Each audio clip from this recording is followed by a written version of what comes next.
তো ফিলিং মানে হচ্ছে যে মনে করো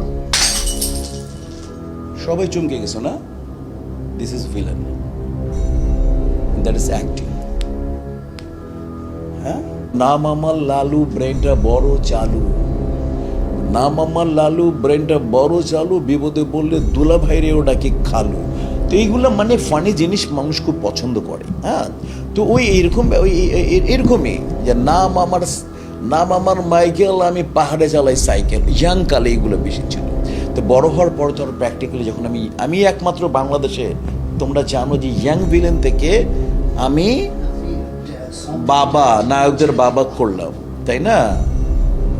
রুবেল ভাইয়েরও বাবা করেছি, মনে রাখো। কিন্তু সাকিব খান তো অনেক পরে, সাকিবই তো বাবা করেছে, এটা বাদ দাও। অমিত হাসানের বাবা, নায়ক রুবেলেরও বাবা করেছে, ডিএ তায়েব ভাইয়ের বাবা করেছে, বুঝো। কিন্তু অভিনেতা ভালো, বাট ভিলেন অভিনেতা বিষয়টা আলাদা। তো ভিলেন ব্যাপারটাকে রপ্ত করার জন্য এই জন্য অ্যাকশন জানতে হবে। অ্যাকশন অনেক কষ্টের ব্যাপার।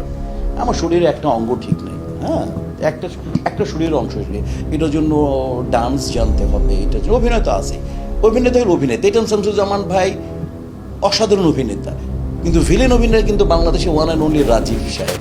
এরপরে যে নামটা আসবে তোমরাই ভালো বলতে পারবে। ওকে, ইন্ডাস্ট্রিকে কম চেষ্টা করে নাই মিশার সওদাগরের বিকল্প তৈরি করতে। তোমরা বলো, আমি আর বলার দরকার নেই।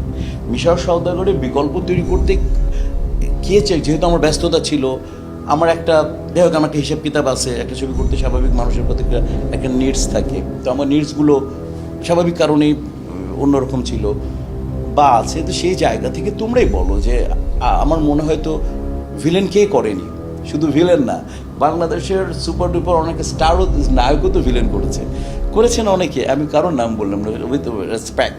আমি কাজ ভালোবাসি, কাজের জন্যই এখানে। আর নতুন যে কেউ, তোমরা আমার থেকে ভালো বলতে পারো যে নতুনরা কারা, কাদের মধ্যে কারা আসতেছে। আমি তো সবাইকে কাজ করতে, আমি তো ওয়েলকাম করি আমার সাথে যারা কাজ করছে। আমার সাথে আমার বন্ধু ওমর সানি করেছে, আমার কাছে ডিরেক্টর তখন বললো, মিশা একটু ওমর সানি তোমার সাথে নিতে চাই। মান্না, আমি ওয়েলকাম। আমাকে বদিউল্লাহ খোকন বলছে, বন্ধু তোমার সাথে হিরো আমাদের সাকিব খানের হিরোদের সুপারস্টারে অমিত হাসানকে একটু কাউন্টার রাখতে চাই। Most welcome. আমি তো অলওয়েজ মোস্ট ওয়েলকাম। আমি অনন্য মামুনের আমি ছবি করে এসেছি, ওইখানে সব বড় বড় ছিলেন, যে আমি শুনতে চেয়েছি তোমায়, আমি শুভশ্রীর বাবা থাকি, ওইখানে সব বড় বড়, খড়গনাথ মুখার্জি থেকে আরম্ভ করে সব বড় বড় অভিনেতা ছিলেন, তাদের সাথে ভিলেন করে এসেছি।